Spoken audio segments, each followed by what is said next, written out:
JB 타임즈. 네, 더 막내 작가와 함께 시선 집중의 문을 열겠습니다. 어서 오세요. 네, 안녕하세요. 더막갑니다. 대체 공휴일이지만 생방으로 함께하는 시선 집중. 오늘도 삐딱선 정신에 입각해서 주요 뉴스 챙겨 드릴 텐데요. 그 전에 지난 토요일 시선 집중 토요일 첫 방송이 있었습니다. JB 본방사수 하셨어요?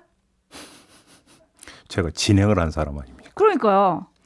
진행을 한 사람한테 본방사수 했냐고 물어볼 이유는 또 뭐가 있습니까? 아, 하셨냐고요? 네네. 아, 네. 안 한 것 같은데. 여튼 리틀 프린스 님이 토요일 아침 침대에서 뒹굴뒹굴 시선 집중 듣는 시간 소소한 행복입니다 보내주셨고요. 박혜영 님은 늦잠 자고 싶은 토요일이지만 토닥토닥과 함께해서 상쾌한 아침입니다 해주셨는데 토닥토닥 아니고 JB 알려주세요. 토닥토담입니다. 무슨 뜻이죠? 네. 등 토닥이는 토요일의 정담이라는 뜻이 되겠습니다. 네, 토닥토담이고요. 기억해 주시고 티켓코스 박님은 토요일 아침 출근하면서 들을 수 있는 프로가 생겨서 너무 좋습니다. 이렇게 반응이 참 좋았더라고요. 네. 지난 일주일 동안 저희가 본방사수 약속해 주신 분들 중에서 실제로 본방사수 인증해 주시면 20분께 커피를 보내드리겠다 약속을 했잖아요. 그런데 너무 많은 분들이 사랑을 해주셔서 문자창이 폭발을 했더라고요. 네. 그래서 저희가 통 크게 총 40분께 커피 쿠폰을 보내드리도록 하겠습니다. 네. 어느 분이 유튜브 댓글에다가 커피 쿠폰 보편 지급하라라고 써주셨던데 그러기에는 좀 예산이 너무 딸릴 것 같아요. 너무 많은 분들이 보내주셔가지고 네. 다음에 좀 확장해 보도록 하겠습니다. 여튼 토닥토담 토요일 시선 집중 이번 주도 기대해 주셨으면 좋겠어요. 네. 성원 부탁드리면서 AS 타임 가볼까요? 네, 지난 토요일 방송과도 이어지는 이야기인데요. 곽상도 의원의 아들 퇴직금 50억 논란 사그라들지 않고 있습니다. 곽상도 의원은 결국 토요일 아침에 의원직 사퇴 선언을 했고요. 검찰은 수사를 속도를 내고 있습니다. 곽상도 의원의 아들 집 압수수색했고 경찰은 출국 금지 조치를 단행을 했는데요.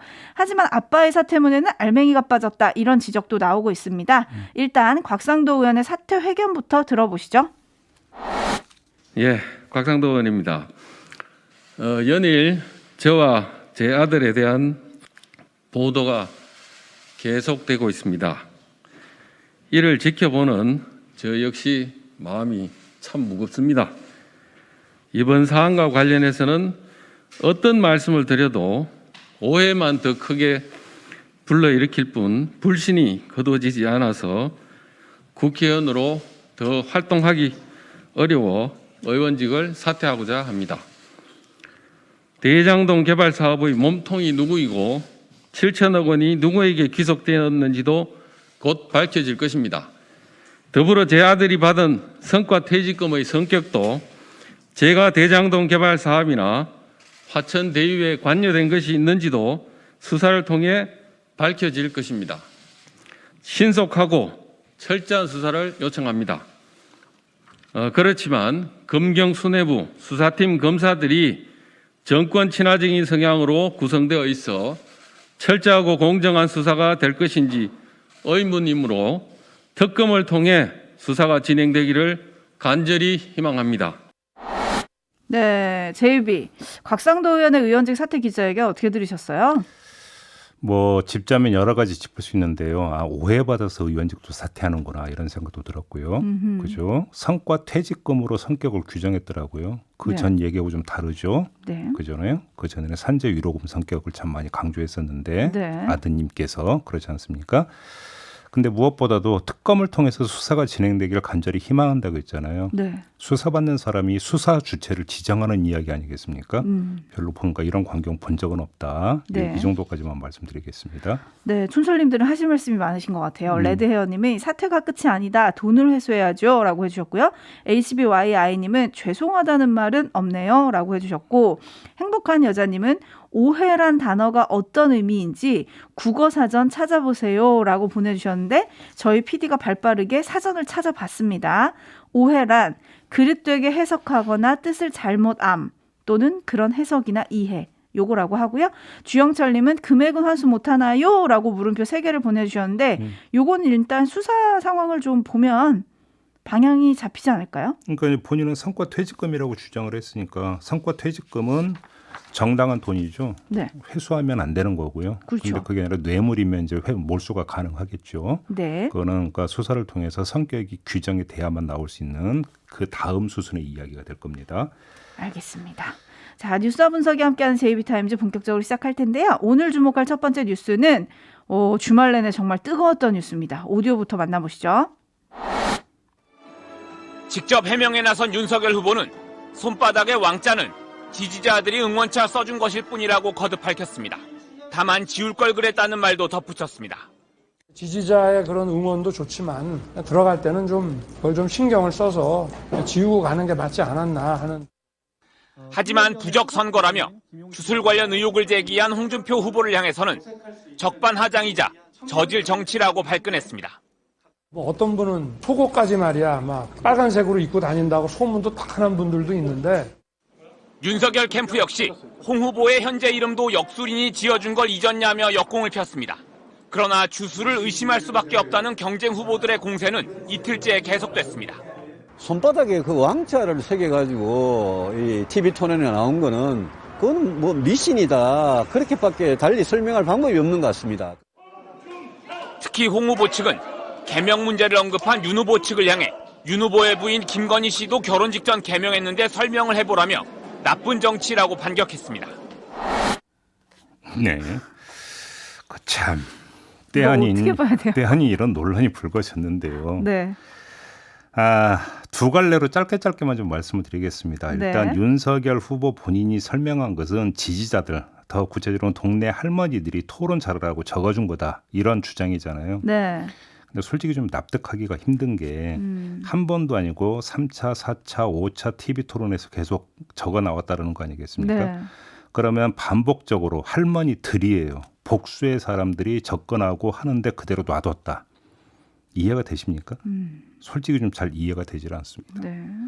그잖아요. 네. 그다음에 그 동네 할머니들이 되면은 그 윤석열 후보가 집과 뭐 사무실을 뭐 수시로 하루에도 여러 번 왔다 갔다 한 게 아니면 아침에 나올 때 적어줬다는 이야기로 해석을 하는 게 상식적이겠죠. 네. TV 토론은 밤에 있었잖아요. 네. 그럼 계속 그거 적어놓고 다녔다는 이야기가 되는 종일? 건데 네. 그것도 납득이 되십니까?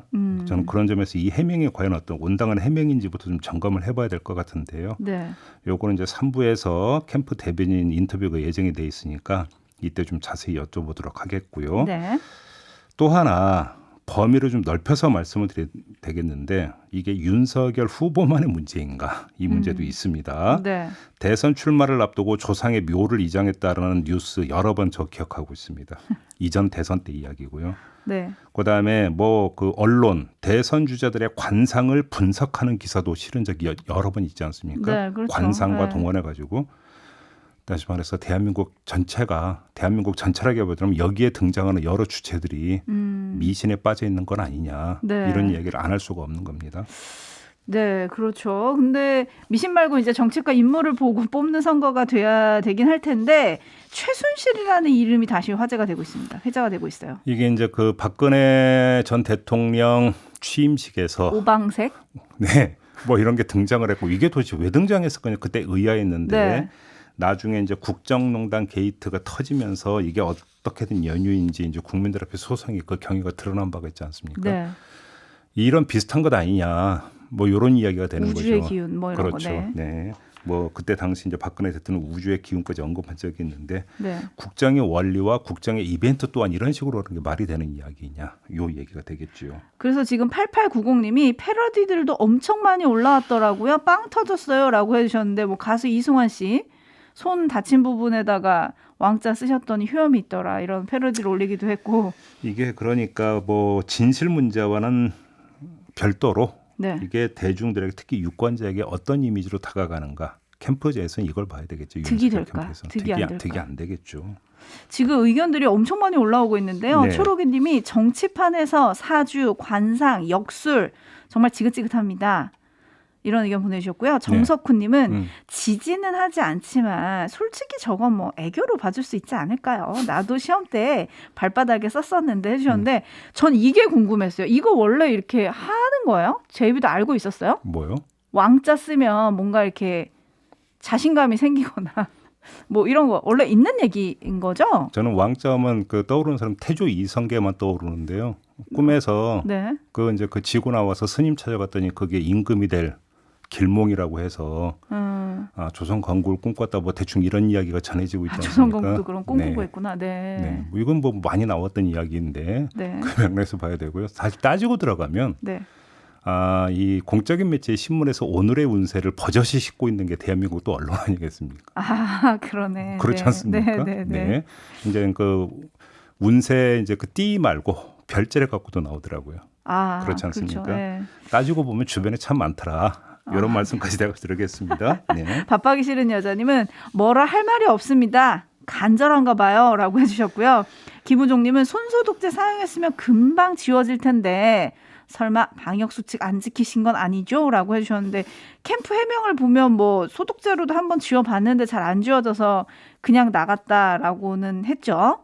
근데 그게 이제 그 지운 노력의 결과로 그렇게 선명하게 남아있지는 않지 않겠습니까? 꽤 선명하더라고요. 그러니까요. 네. 네, 지운 흔적을 솔직히 제가 좀 눈이 나쁘긴 한데 네. 눈이 나빠서 그런지 잘 발견 못했습니다. 네. 하여튼 뭐 궁금한 게 많습니다. 지지자 한 명이 써주신 건지 여러 명이 이렇게 3일 동안 써주신 건지 내일 토론회가 또 있는데 거기서도 쓰실 건지 궁금한 게 한두 개가 아니라서 저희가 요거는 잠시 후 3부에 김용남 대변인과 좀 짚어보도록 하겠습니다. 네. 자, 제이비타임즈 다음 주목할 뉴스는 어떤 건가요? 화천대유와 관련해서 분양대행업체 이모 대표가 등장을 했는데요. 처음에는 화천대유가 부지를 확보한 아파트 단지의 분양대행 업무를 독점했다고 해서 주목을 받았던 사람이거든요. 네. 근데 주말 사이에 또 어떤 이야기가 나왔냐면 이 사람이 박영수 전 특검의 인척으로 김만배 씨로부터 100억 원을 수수한 사실이 불거졌습니다. 네. 김만배 씨가 대여금 명목으로 가져간 473억 가운데 100억을 받았다라는 건데 100억을 받은 사실은 이 사람도 인정을 했어요. 이제 그러니까 이제 눈길을 끄는 건 그 돈의 성격이 되겠죠. 그렇죠. 아무튼 근데 또 박영수 전 특검의 인척이라고 하는 점이 또 눈길을 끄는 건데 네. 그래서 이거 혹시 박영수 전 특검 쪽으로 가는 뇌물 아니냐 이런 의혹이 따라붙었죠. 네. 이에 대해서 박영수 전 특검은 자신은 고문료 외에 받은 거 없고 이 사람은 촌수를 재기도 힘든 먼 친척이다 이렇게 주장을 했습니다. 진실은 무엇일까요? 둘 중에 하나 같은데요. 곽상도 의원 아들 50억보다 더 구린 돈이거나 아니면 뇌물과는 다른 거래 금액이거나 둘 중에 하나일 것 같습니다. 왜 제가 이런 말씀을 드리냐면 네. 돈의 흐름이 달라요. 그러니까 50억은 회사 계좌에서 지급된 겁니다. 네, 통장으로 들어갔죠. 그렇죠? 퇴직금 명목으로 네. 세금까지 떼고 네. 근데 100억은 증빙 서류조차 없는 대여금에서 지급이 됐습니다. 이 관련해서 김만배 씨는 여기저기 빌린 돈을 갚는데 대여금을 썼다고 주장을 해왔고요. 네. 이 돈도 이 대표가 토목업체 대표에게 빌린 돈을 빨리 갚아야 한다 그래서 빌려준 것일 뿐이다 이렇게 주장을 했습니다. 그러니까 빌려준 돈이니까 무슨 뭐 회사 계좌에서 지급하고 말고 영수증 받고 이런 것도 아니라는 주장이 되는데 네. 글쎄요. 납득이 되지 않는 부분들이 좀 있는 거고요. 또 한 가지 박영수 전 특검이 이 대표에 대해서 촌수를 계산하기 어려운 먼 친척이다 이렇게 주장을 했지만 그건 아닌 것 같습니다. 아주 가까운 사이인 것 같은데요. 첫 번째, 이 대표가 분양업체를 받고 그러니까 이 분양업체 말고 유리 개발업체도 운영했는데 박영수 전 특검이 2014년 1월 28일부터 2월 26일까지 여기서 사회이사를 지냈다고 합니다. 이게 하나 불거진 사실이고요. 네. 또 한 가지. 이 사람이 또 그 관계사를 차렸다고 합니다. 골판지 업체라고 하는데 네. 이 골판지 업체에 박영수 전 특검의 또 아들이 근무한 적이 있었다. 이런 지금 보도가 나왔습니다. 네. 종합으로 하면 뭐 촌수를 계산하기조차 어려운 먼 친척이 아니라 사업적으로도 아주 긴밀하게 본인, 아들 뭐 다 연결이 되어 있는 얽히고 설켜 있는 그런 관계다. 이런 그러니까. 이야기 되는 거 아니겠습니까? 그러니까 정리를 좀 해야 되는데 박영수 전 특검이 일단 화천대유 고문을 맡았었죠. 네. 하지만 자기는 투자한 사실은 없다고 밝혔습니다. 네. 그런데 딸이 화천대유에서 근무를 했어요. 그리고 인척이 대장동 분양대행을 독점을 했고 이 사람은 2014년도에 천화동인 4호 남욱 변호사와 5호 정영학 회계사가 관여한 위례 신도시 분양 업무도 맡았었다고 합니다. 네. 그리고 이 사람이 운영하던 별도의 회사에는 박영수 전 특검 아들이 근무를 했다. 네. 그죠? 이거저거 따질 것 없이요. 이 대표가 그러니까 김만배 씨로부터 돈을 빌렸다라는 거잖아요. 네. 다른 업체 사장한테 자기가 돈을 빌려서 그 빨리 갚으라고 해서 갚아야 돼서 빌렸다는 이야기인데 네네. 그 돈이 20억이라고 했거든요. 근데 지금 김만배 씨가 이 대표한테 건넨 돈은 100억이라는 100억이에요. 거예요. 5배. 그럼 나머지 80억의 성격은 뭐예요? 어디로 갔지? 이거부터 따져봐야 돼요. 네. 돈의 흐름을 따라가면 잡힌다 뭐 이런 얘기를 많이들 하시던데 이것도 네. 빨리 수사를 좀 밝혀야 될 것 같고요. 예. 한편 대장동 의혹의 핵심 인물로 꼽히는 유동규 전 성남도시개발공사 기획본부장이 구속이 됐습니다. 네. 영장에는 배임과 뇌물 등 혐의가 적혔다고 하던데요. 음. 수사의 키포인트는 뭘까요? 역시 뭐 이재명 후보와 연관성이겠죠. 네. 그러니까 지금 유동규 전 본부장 같은 경우는 김만배 씨로부터 5억, 그다음에 또 뭐 일회 신도시 관련해서 3억을 받은 혐의가 일단 좀 적용이 됐다는 거 아니겠습니까? 네. 자, 문제는 그러니까 두 가지가 되겠죠. 한 가지는 이런 돈을 받으면서 화천대유에게 사실상 몰아주기성의 어떤 그 특혜를 여러 가지로 줬다 이런 의혹이 되는 건데 갈래는 두 갈래겠죠. 하나는 유동규 전 본부장이 정말로 이렇게 아예 그러니까 화천대유를 몰아주기로 작정을 하고 그러니까 이 설계를 했다면 이 과정에서 이재명 당시 성남시장은 인지하고 있었는가? 이 문제가 좀 하나가 되겠고요.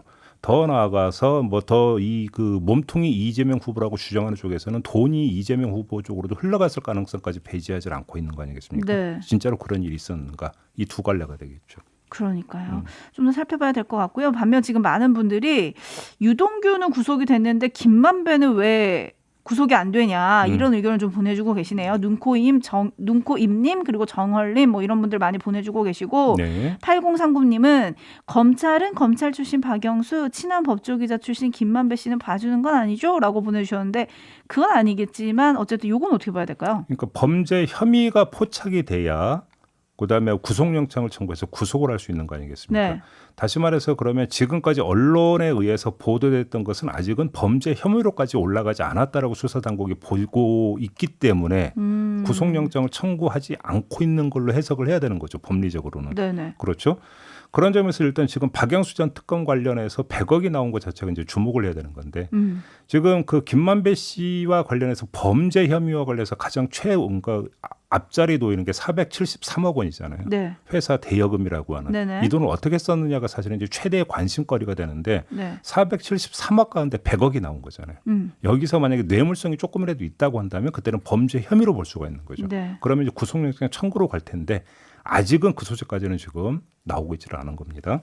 알겠습니다. 네. 관련한 내용들은 저희가 잠시 후 8시 30분부터 유튜브에서 또 뜨거운 설전을 만들어 드릴 테니까요. 기대해 주시고요. 예. 뉴스와 분석이 함께하는 제이비타임즈 다음 주목할 뉴스는 어떤 건가요? 이 경찰이 음주 측정을 거부하고 경찰을 폭행한 혐의를 받고 있는 장용준 씨에 대해서 사전 구속영장을 신청을 했어요. 네, 장용준 씨는 장지현 전 의원의 아들이죠. 래퍼 노엘로 불리는 분이죠. 네네. 적용된 혐의가 5가지입니다. 음주 측정 거부, 공무집행 방해, 무면허 운전, 도로교통법 위반, 그러니까 자동차 파손이라고 하고요. 상해 이렇게 5가지 혐의를 적용을 했는데 네. 음주운전 혐의가 빠져 있습니다. 장 씨가 음주 측정을 거부했기 때문이라고 하는 거 아니겠습니까? 자, 그럼 어떻게 되느냐 이게 궁금한데 음주운전 혐의 적용 여부가 이제 관심인 건 윤창호법 때문입니다. 음주운전 2번 이상 적발 시 징역 2년에서 5년까지 처하게 되어 있습니다. 네. 벌금 1,000만 원에서 2천만 원까지 할 수도 있게 되어 있는데 하지만 음주 측정이 안 된 상태 아니겠습니까? 그러니까 한 번은 그 전에 한 번 나왔죠. 네. 그래서 집행유예 상태에서 이번에 이제 또 이걸 저지른 건데 그래서 만약에 이번에도 되면 2번이 되고 이러면 윤창호법 적용 대상이 된다 이런 이야기 되는 건데 근데 음주 측정 거부를 해서 어떻게 되는 거냐 이 문제가 이제 제기가 된 거죠. 네네. 이 위드마크 기법 이야기가 나오고 있습니다. 그러니까 마신 술의 도수하고 음주량, 체중, 성별 등을 고려해서 시간이 얼마나 지났냐 이걸 계산해서 혈중 알코올 농도를 역추산하는 기법이라고 하는데요. 음주 측정을 거부를 해도 이걸 가지고 이제 적용을 할 수 있다 이런 이야기가 이제 뒤따라 붙은 거죠. 복잡하네요. 네. 하지만 법원이 뭐 이걸 그렇게 쉽게 인정하는 건 아니라고 합니다. 아, 그럼에도 불구하고 윤창호법 적용에는 큰 문제는 없을 거다. 이런 해석이 또 따라 붙는데 왜 그러냐면 윤창호법에서 규정하고 있는 2번 이상은 음주운전뿐만 아니라 음주 측정 거부도 들어간다고 합니다. 아 들어간대요? 예. 그러니까 다행이네요. 한 번은 음주운전, 한 번은 음주 측정 거부가 되니까 2번 이상에 해당이 된다. 이런 법률적 해석이 있다고 합니다. 알겠습니다. 네. 제가 좀 전에 장영준 씨가 누구냐라고 말하다가 장제원 전 의원이라고 얘기를 했다고 죄송합니다. 장제원 네. 현역 의원이십니다. 네. 네, 그리고 한편에 혈중 알코올 농도가 이제 0.2% 이상이면 만취 상태라고 보잖아요. 네. 근데 그때 음주 측정을 거부하는 게 형량이 더 낮아진다. 이게 이번에 또 알려졌어요. 그러니까요. 그래서 논란이 되고 있는데 법이 이렇게 피해갈 수 있는 구멍이 있으면 안 되지 않겠습니까? 그렇습니다. 법을 좀 깔끔하게 정리를 좀 그래서 해주셨으면 좋겠다. 최근에 그 뉴스에는 신종 그 측정 방법이 나왔다고. 그러니까, 네. 그러니까 대고 안 불더라도 그 차내 공기 네, 측정을 해서 음주 네. 그러니까 여부 이제 판단하는 기법이 나왔다는 뉴스 얼마 전에 있었습니다. 네, 알겠습니다. 그리고 아침에 들어온 속보 전하면서 물러가겠습니다. 북한이 오늘 오전 9시부터 모든 남북 통신 연락선 복원을 선언을 했습니다. 재단절 55일 만에 있는 일인데요. 앞으로 어떤 일이 전개가 될지 좀 궁금하네요. 저희가 또 전망을 해드려야겠죠? 네, 자 이렇게 마무리하겠습니다. 더마카 수고하셨습니다. 감사합니다.